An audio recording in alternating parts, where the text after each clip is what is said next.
Hi everyone, my name is Franscisco Mugnani, and my capstone project was to create an online digital video course that would be accessible to any beginner who wanted to improve their skills. I've been very fortunate to have my dad, who is always motivating and inspiring me to learn more about my interests. And I hope he didn't regret that too much when I got interested in video production and literally used the camera to death. Then I lost the tripod and totally swamped the computer, but that was when I was younger. I'm better now. As a kid with a camera, I made a lot of blunders, but I also learned a lot of cool things.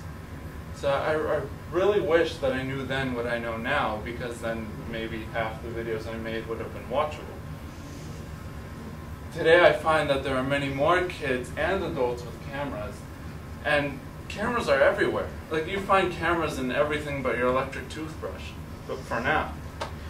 And most people also have free access to digital video editing tools, software, and like iMovie. And with sites like YouTube, you can post your videos for the whole world to see. So what I thought the world needed next was more instruction on how to use these tools to create better videos. I thought it would be a great opportunity for me to share what I learned over the years, as well as to learn a bit more myself.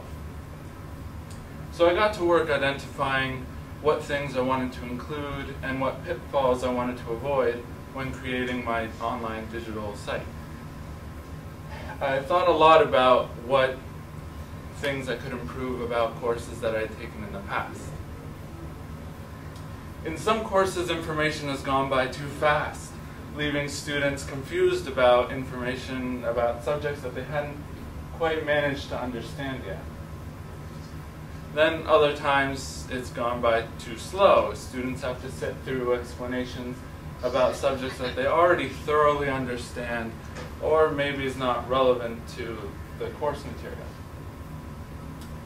Still, another source of frustration is the course that overburdens you with technical jargon that you don't really get, and then presents you with lengthy books with the same issue.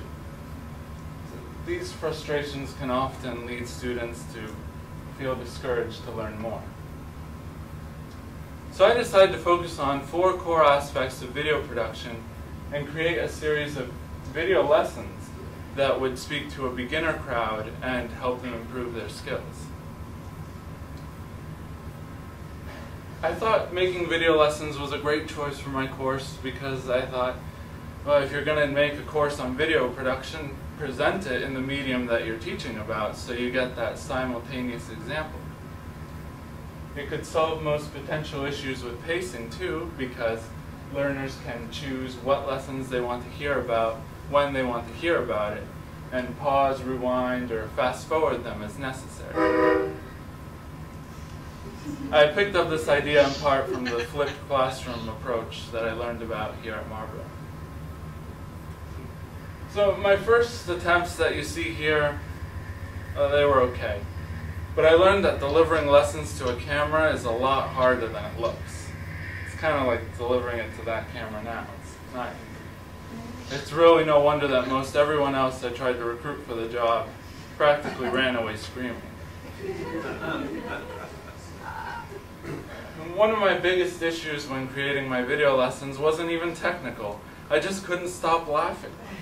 It was so hard for me to keep a straight face while delivering my lessons to the camera that I ended up getting about 10 takes of each thing that I wanted to say.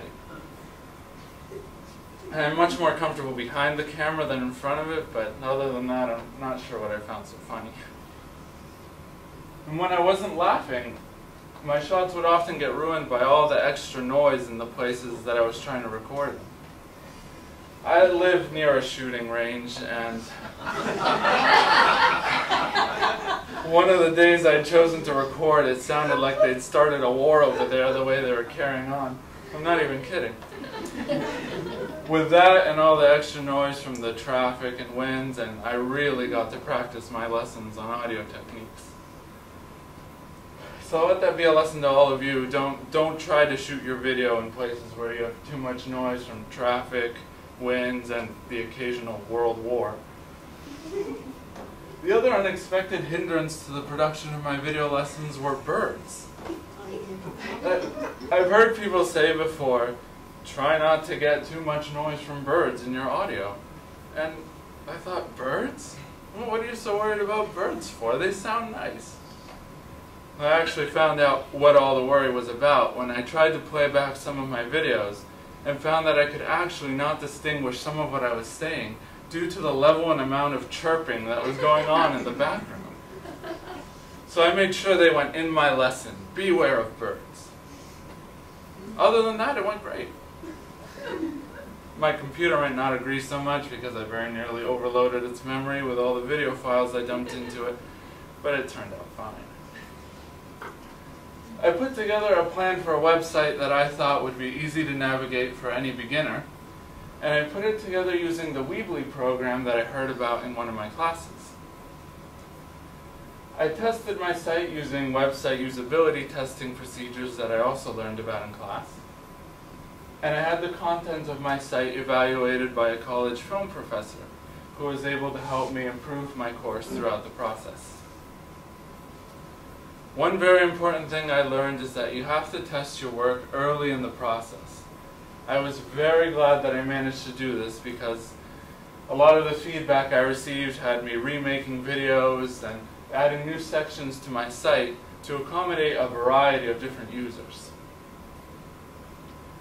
For example, in some of my videos, an explanation might be presented too abstractly. So I needed to make sure that I was consistently giving a good example of what I wanted to teach. Then there was my assumption that, of course, everyone would love a video lesson. Who doesn't love video lessons? Video lessons are cool. But I soon found out that not everyone wanted to take in the content via video, especially users who wanted to quickly reference content. So in response to this feedback, I created text versions for all my video lessons. Today, my digital video production site stands on its own, available to be used by the film professor that served as my mentor, or for myself to teach with. But I'm also looking for other websites to publish it to where it can reach more people and be most useful.